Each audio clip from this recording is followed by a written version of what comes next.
तो आप सीधे सुन रहे थे विष्णुदेव साय की मां को। उन्होंने कहा कि बेटे को मुख्यमंत्री बनने का मौका मिला, ये बात कहती नजर आई। तो पूर्व सीएम भूपेश बघेल ने भी ट्वीट किया है और कुनकुनी विधायक वरिष्ठ भाजपा नेता विष्णुदेव साय जी को भाजपा विधायक दल का नेता चुने जाने पर उन्होंने बधाई दी है। उन्होंने आगे लिखा कि शुभकामनाएं, नवा छत्तीसगढ़ की न्याय और प्रगति यात्रा को अब मुख्यमंत्री के रूप में आगे बढ़ाएं, ऐसी कामना करता हूं। तो भूपेश बघेल का ट्वीट आपको दिखा रहे हैं। भूपेश बघेल ने शुभकामनाएं देते हुए नजर आए।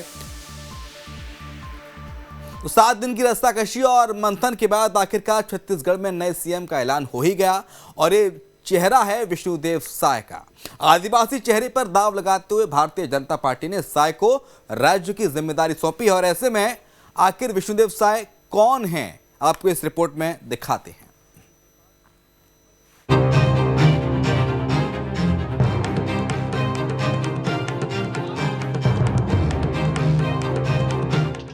कहा जाता है कि छत्तीसगढ़ की सत्ता की चाबी आदिवासी समाज के हाथ में है। वो जिस तरफ जाता है वो सरकार बना लेता है। शायद यही कारण है कि बीजेपी ने बस्तर और सरगुजा की आदिवासी बहुल्य सीटों को साधा और जिसके परिणाम स्वरूप बीजेपी की 5 साल बाद सत्ता में वापसी हो गई। अब आगामी लोकसभा चुनाव को देखते हुए बीजेपी आदिवासी वोट बैंक को हाथ से जाने नहीं देना चाहती। इसलिए समाज से आने वाले बड़े चेहरे विष्णुदेव साय को बड़ी जिम्मेदारी से नवाजा गया है। लेकिन सवाल यह है कि आखिर विष्णुदेव साय क्यों, तो आप खुद इन पॉइंट से समझ सकते हैं। विष्णुदेव साय का जन्म जशपुर जिले के बागिया गांव में हुआ था। विष्णुदेव साय ने अपने राजनीतिक जीवन की शुरुआत सरपंच के तौर पर की थी। 1990 में उन्होंने तपकरा विधानसभा क्षेत्र से चुनाव लड़ा और जीते। 1999 से 2014 तक लगातार 4 बार रायगढ़ लोकसभा क्षेत्र से सांसद निर्वाचित हुए। 2014 में केंद्र सरकार में केंद्रीय इस्पात राज्य मंत्री बनाया गया और उस बीच 2006 और 2020 में 2 बार प्रदेश अध्यक्ष का दायित्व भी सौंपा गया। विष्णुदेव साय संघ के भी बेहद करीबी रहे हैं।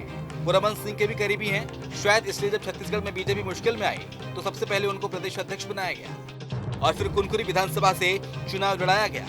इन दोनों जिम्मेदारियों को साय ने बखूबी निभाया और उसका इनाम उन्हें मिल रहा है। Team news state. तो बीएसपी चीफ मायावती ने आकाश आनंद यानी कि अपने भतीजे को पार्टी का उत्तराधिकारी घोषित कर दिया है। पार्टी में आकाश आनंद की जिम्मेदारी भी बढ़ाई गई है। उन्हें उत्तर प्रदेश और उत्तराखंड छोड़कर सभी राज्यों में लोकसभा चुनाव का दायित्व सौंपा गया है। आकाश आनंद का पार्टी में लगातार कद बढ़ रहा है। आकाश आनंद मायावती के छोटे भाई आनंद कुमार के बेटे हैं। आनंद कुमार बीएसपी के राष्ट्रीय उपाध्यक्ष हैं। राजनीति में आकाश आनंद की एंट्री साल 2017 में हुई थी। पहली बार सहारनपुर रैली में मायावती के साथ मंच पर दिखे थे आकाश आनंद।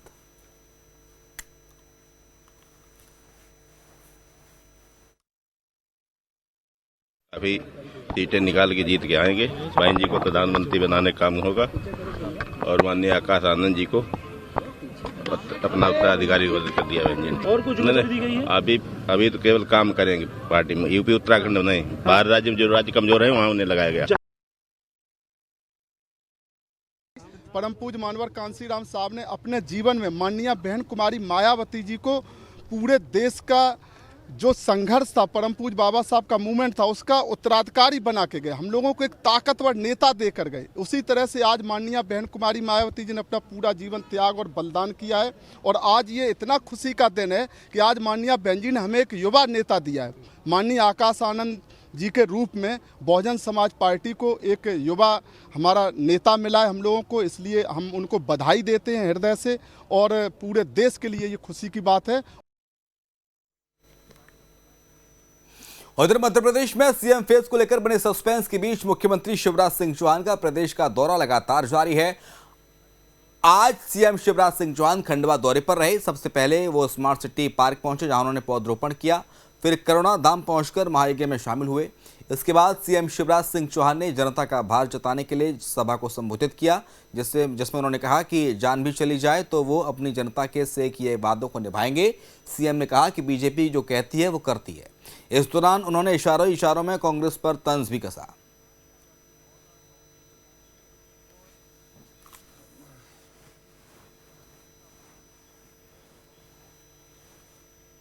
मोदी जी जो कहते हैं वो करके दिखाते हैं।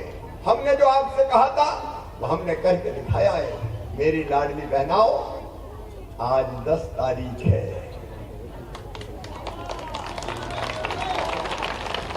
आगे कि नहीं आए? अरे बहनों बोल दो, आ गए कि नहीं आए? और उसमें देखो ये भारतीय जनता पार्टी आ गई तो पैसा भी आ गए। कांग्रेस अगर आती